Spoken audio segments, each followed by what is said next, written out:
Welcome to my creativity corner. Today I'm writing the prologue, or at least a very short rough draft. I find that writing something like this really helps build the history of the world that you are about to write in. This is something you can do if you have a set of characters but no world or much plot. You can do this if you have an idea of what you want to write about, but you need a storyline.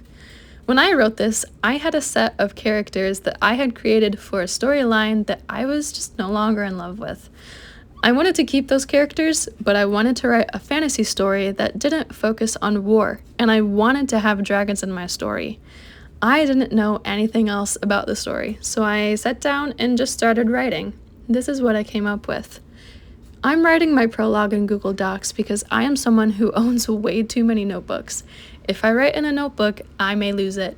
This has happened before where I will write something in a notebook, not return to it for a while, and then forget about it because I'm using a different notebook to house most of the story information.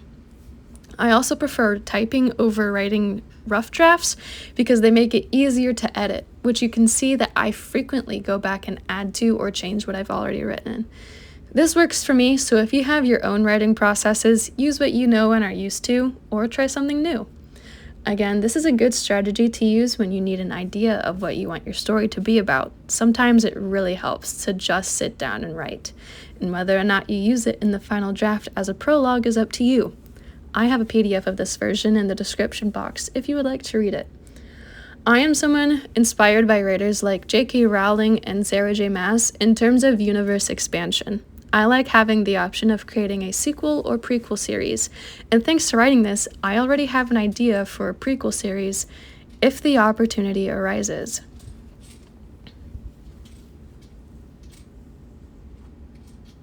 Now that I'm happy with what I have, I'm going to make it fancy and cool by changing the font. This is just aesthetically pleasing to me.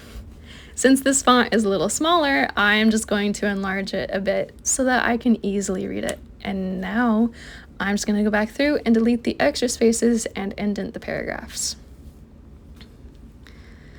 I used a dash in my prologue when it should have been an M dash, so I'm just going to insert an M dash now. Because of the font I've selected, the dash still doesn't look quite right, so I'm changing just the dash font to something else so that it looks a little longer. I hope this helps. Happy writing!